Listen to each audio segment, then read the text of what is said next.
चिराग पासवान की बात भारतीय जनता पार्टी से बन चुकी है। सीट शेयरिंग पर सहमति बन गई है। जेपी नड्डा ने चिराग का पीठ थपथपा दिया है, लेकिन इन सब के बीच खुद को ठगा हुआ महसूस कौन कर रहा? पशुपति कुमार पारस।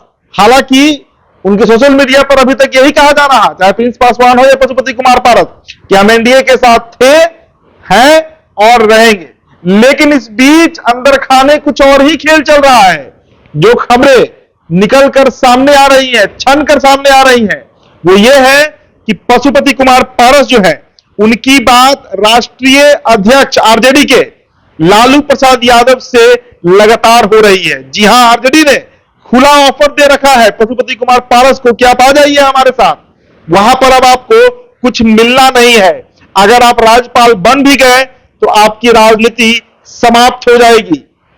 अब देखिए, जो बातें निकलकर सामने आई हैं उसके अनुसार पशुपति कुमार पारस को 8 लोकसभा सीट देने की बात आरजेडी कर रही है, जिसमें 2 सीट यूपी का होगा और 6 सीट बिहार का होगा। जी हां, 6 लोकसभा सीट, वही सीटें जिस पर लोजपा के सांसद हुआ करते थे, चाहे आप खगड़िया समझिए, वैशाली, हाजीपुर, जमुई, नवादा, समस्तीपुर, ये 6 लोकसभा सीट राजद ने खुला ऑफर दे रखा है पशुपति कुमार पारस को। और अब जो स्थितियां बनते हुए दिख रही हैं, जिस तरीके से चिराग का कॉन्फिडेंस बढ़ा है, ये तय सी बात है कि ये पशुपति कुमार पारस को नागवार गुजर रहा होगा।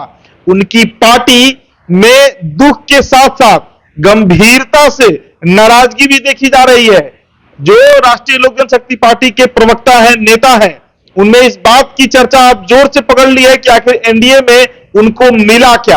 क्यों बीजेपी ने ऐन मौके पर चिराग पासवान का साथ दे दिया? क्यों उत्तराधिकारी के तौर पर रामविलास पासवान का चिराग को बिहार में बीजेपी ने स्थापित कर दिया? पीएम मोदी इस तरीके से क्यों पारस को साइड कर दिए? इस तरह के कई सवाल अब आरएलजेपी में तैर रहे हैं। और इस बीच पशुपति कुमार पारस लगातार लालू प्रसाद यादव के संपर्क में है। जो खबरें निकलकर सामने आई है वो आपको हम बता रहे हैं कि आरजेडी की तरफ से बड़ा ऑफर किया गया है कि अगर आप साथ आइए तो हम आपको हाजीपुर लड़वाएंगे। तो अब जो गुणागणित बैठ रहा है, अगर पशुपति कुमार पारस इस तरफ आ जाते हैं, इंडिया गठबंधन का हिस्सा बन जाते हैं, तो उसके बाद यह बात आप मानकर चलिए कि हाजीपुर की लड़ाई बेहद दिलचस्प होगी। एक तरफ तो वहां पे चिराग पासवान खुद हो सकते हैं कि लड़े वो हाजीपुर, जिस तरीके का गणित अभी बन रहा है, और दूसरी तरफ उनके चाचा पशुपति कुमार पारस, उनके सबसे बड़े पारिवारिक और राजनीतिक दुश्मन प्रतिद्वंदी, वो सामने खड़े हो सकते हैं हाजीपुर में। तो बेहद दिलचस्प मुकाबला होने जा रहा है। इसके साथ ही साथ आपको बताएं कि जो अन्य 5 लोकसभा सीट है, समस्तीपुर से प्रिंस पासवान लड़ सकते हैं, और जो सिटिंग एमपी है नवादा से चंदन सिंह लड़ सकते हैं, महबूब अली कैसर खगड़िया से लड़ सकते हैं, क्योंकि खगड़िया सीट जो है वो अब एनडीए में मुकेश सहनी को जाने की बात हो रही है कि मुकेश सहनी खगड़िया सीट लड़ सकते हैं अपनी पार्टी के सिंबल पर या फिर बीजेपी के सिंबल पर।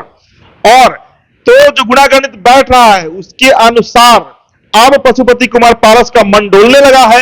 हो सकता है कि कल तक यह खबर भी सामने आ जाए कि पशुपति कुमार पारस जो है वे अब महागठबंधन बिहार में और देश में इंडिया गठबंधन के सहयोगी दल के रूप में शामिल हो सकते हैं। इस बीच पशुपति कुमार पारस की आज दिल्ली में जेपी नड्डा से मुलाकात है। यह अंतिम मुलाकात मानी जा रही है, लेकिन बीजेपी ने जो फैसला ले लिया वो फैसला ले लिया है।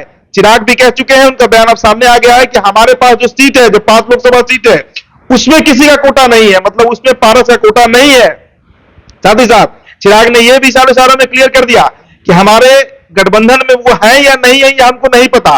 कुशवाहा का हमको मालूम है, मांझी का मालूम है, सबका मालूम है, लेकिन चाचा पारस के बारे में चिराग को नहीं पता कि वो एनडीए में है या नहीं है। और इस बीच लालू प्रसाद यादव से पारस का संपर्क साधना कहीं ना कहीं एक बड़ा उलटफेर बिहार की राजनीति में, गठबंधन में, घटक दलों में देखने को मिल सकता है। तो फिलहाल इस खबर में इतना ही। बहुत बहुत शुक्रिया।